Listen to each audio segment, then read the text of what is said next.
जय बाबेदी। सोचिए, एक बालक जो हर युग में जन्म लेता है सिर्फ भक्तों के लिए। ये कहानी है उस सिद्ध योगी की जो आज भी हिमाचल की वादियों में बसते हैं। एक ऐसे सिद्ध योगी जिनका बचपन आज भी हिमाचल की वादियों में महसूस किया जा सकता है। ये कहानी है सिद्ध बाबा बालकनाथ जी की, जिन्हें पौणाहारी भी कहा जाता है। सतयुग में वे कार्तिकेय बने तो द्वापर में शुकदेव मुनि। कथा है कि उन्होंने तोते के रूप में शिव जी से अमर कथा सुन ली थी और उसी ज्ञान के साथ कलयुग में फिर जन्म लिया।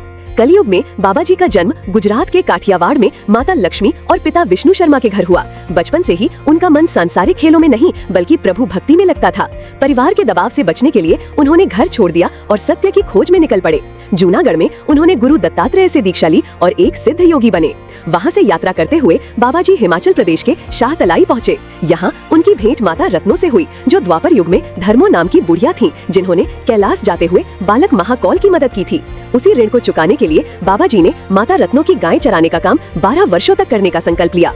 वे दिन भर एक वट वृक्ष के नीचे तपस्या में लीन रहते और माता रत्नों द्वारा दी गई रोटी लस्सी को पेड़ के एक कोटर में रख देते। लगभग 12 साल बाद एक दिन गायों ने किसी के खेत उजाड़ दिए। जमींदारों ने माता रत्नों से शिकायत की। माता रत्नों गुस्से में बोली तो बाबा जी बस मुस्कुराए और कहा, चलो अपने खेत देखो। और वहाँ चमत्कार हो चुका था। सूखे खेत फसलों से लहलहा रहे थे। माता रत्नों की आंखों में पछताव के आंसू थे और बाबा जी के चरणों में झुका पूरा गांव था।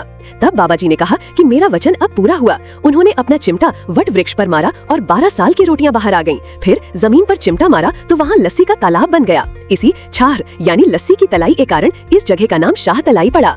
शाहतलाई में बाबा जी की प्रसिद्धि सुनकर गुरु गोरखनाथ अपने शिष्यों के साथ उनकी परीक्षा लेने पहुंचे। उन्होंने बाबा जी को अपने नाथ संप्रदाय में शामिल करने की कोशिश की, पर बाबा जी ने विनम्रता से मना कर दिया। गोरखनाथ ने कई चमत्कार दिखाए, पर बाबा जी अपनी योग शक्ति से हर परीक्षा में खरे उतरे। जब गोरखनाथ के शिष्यों ने उन्हें घेर लिया और जबरदस्ती मुद्रा पहनाने लगे, तभी एक दिव्य मोर प्रकट हुआ। बाबा जी उस पर सवार हुए और एक गर्जना के साथ आकाश में विलीन हो गए, अपनी अलौकिक शक्ति का प्रमाण देते हुए।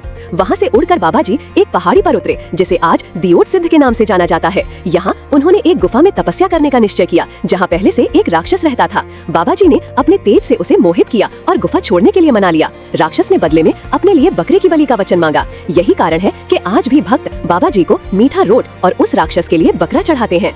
धीरे धीरे आसपास के लोगों को उनकी दिव्य शक्ति का पता चला। बाबा जी ने अपने भक्तों से कहा कि वे अब इसी गुफा में समाधिस्थ हो जाएंगे, पर उनका धूणा हमेशा जलता रहेगा और भक्तों की मनोकामनाएं पूरी करता रहेगा।